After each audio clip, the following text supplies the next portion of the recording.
Welcome back into Talking Fitchburg. Back on location with our friend Aaron, registered dietitian with Hy-Vee. Aaron, thanks for having us out yet again. And today we're going to be focusing on Dietitian's Guide to Gluten-Free. And this month, I'm reading it, so I don't want to get this wrong, May is Celiac Disease Awareness Month. Yes. So nothing like tying all of this together and kind of breaking it down. And I was telling you off air that I feel like gluten, the understanding of gluten is definitely out there now. You see it in the restaurants, you see it at the grocery stores. It's a way of life, could be a way of life. But for a lot of people, it's really important to have this in. So let's just start with it. What are we talking about when we say gluten-free? Sure. So gluten is a protein that is in wheat, barley, and rye. Some people can't process that, and it actually can damage their intestines. So those with celiac disease, when they eat gluten, they're damaging the little villi, little fun hands, there it is. Yeah. the villi in our small intestines. So when these are damaged, they can't pick up the nutrients our body needs. So it's really damaging. So those with celiac, they're not just avoiding it because of health, for a fad need. Those with celiac actually need to avoid gluten to protect their intestines.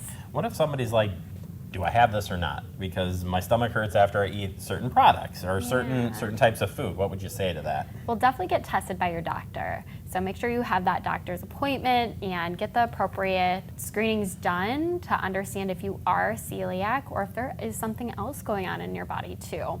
And then from there, then we can meet with a dietitian like myself, where you can kind of figure out which foods may need to be avoided or limited. And if that's gluten, we have a lot of great products here. We certainly do. And just one more follow-up question. Should you use gluten as a diet, so to speak? So we've heard more about this, I think, in trends out there, but is that a smart move?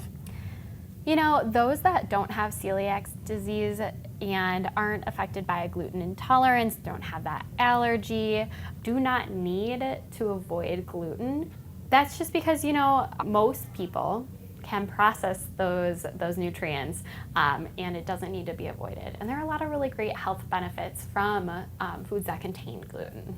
All right, so now we're going to step aside here. So if gluten-free is something that you're having to do, so we're going to go into the diet piece of actually looking into this minute. So if we're going to start looking at that, fiber is a place to start when we're talking about the lack of gluten-free and trying to replace some of these things. Right. Those is celiac that are avoiding wheat, barley, grain products, the fun stuff. all the fun things, may have to do a lot more work adding in fruits, vegetables, and beans into their daily routine to get that fiber. Since Americans, we aim for getting a lot of fiber in our whole wheat, whole grain products.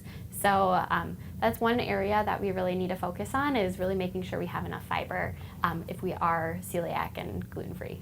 And then vitamin, looking at that, B vitamins.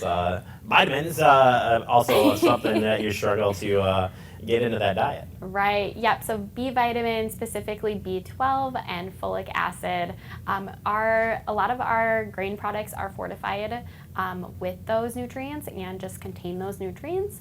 And so those that are avoiding wheats and those fortified products, I think right away cereal. Yeah. Cereal is fortified with folic acid or folate. So those are nutrients that someone who is celiac needs to get a little bit more from. So B12 can be found in like your meats and fish and eggs, and then also folic acid, broccoli, and green leafy vegetables. I like those things, and you should too. Yeah. Iron, last piece of this, iron, where we run into trouble there. Again, iron is found in our whole grains, and it tends to be also fortified too into those whole grains. Bummer. I know, right? Especially, like I said, cereal is one. So aiming for meats, beans if you're not a meat eater. So beans have some really good iron in them. Those green leafy vegetables, like I mentioned, can all be beneficial. So your heme iron, which is your think of like your iron from meats, and then your non-heme iron is going to be from vegetables and those whole grains that you might not be eating as much. So aiming for vitamin C to help absorb that iron from those non-heme sources. All right, well, as part of this, and mentioned off the top, there's a lot of, there's been a lot of tension here, but a lot of products that have come out now. And again, you go out to a restaurant, I think you start seeing some of these things, gluten-free meals, which I think is awesome. So you got some great products here, and let's just talk about making some swaps. So yeah, definitely. The first one I'm looking at here, and I'm starving right now, is just thinking bread, like just ultimately bread on the surface. Like, you got to give that up? Yeah. No, you don't. No. You don't have to give up bread if you are celiac and avoiding gluten products. Canyon Bakehouse breads, there's both the freezer and non-freezer versions. They just came out with their shelf-stable product, and these are flying off the shelf. It's a really great bread. They're 100% whole grain. They are gluten-free, dairy-free, nut-free, soy-free, sesame seed free. Okay. Yeah. Well, they're free of about everything. Yeah. So especially with those with other allergies or needing to avoid those other ingredients, this is a great bread product for that. And that's the benefit. I think there's a lot more, you have a lot more choices out there on finding great things and accommodating to the diets that we should be on or should be looking at when it comes to it. I love me a good oatmeal. Me and too. You've got, I'm like, well, that goes right into the cereal category, but here again, you can find something that is an alternative. Exactly. And our Good Graces product, this is our Hy-Vee specific store brand, and so it's going to be one of the lowest price on the shelf. And we were just talking about how even though gluten-free can be really easy now, it's still pretty expensive. So getting that that store brand, kind of that private label brand, is a great option. And you don't necessarily think oats are going to have gluten in them. However, because oats don't, a lot of oats are manufactured in facilities that do have gluten. So getting a gluten-free oat is going to be recommended. And then also pastas. Yes, I love this. Right? Is interesting here. A chickpea pasta you got out here. That sounds pretty interesting. We do have a standard just gluten-free pasta that is more just a whole grain.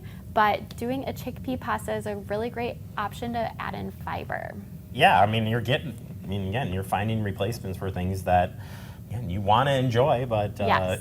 Shop around, ask. If people have questions, though, this is one where I would be like, Aaron, you're going to need to dive in here and just help me understand, a little bit better. You can do the same and reach out, Aaron, if they want to set up an appointment with you, or just ask questions, because there are a lot of questions here that we're probably not getting to the root of some of those things, but you can answer them. Yes, definitely. So go to Hy-Vee.com/health and find me, your Hy-Vee dietitian, or stop by one of our Hy-Vee stores and ask for my contact. Let's set up a meeting. Let's walk through the store together and find those products that will fit you best. Yeah, well, I appreciate you going through this. It's a lot of information, but I think it's a good thing to know that there's a lot of help out there now, more than ever. And this looks tasty. I'm just staying here. I agree.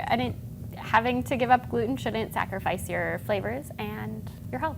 Fantastic. Thank you so much, Aaron.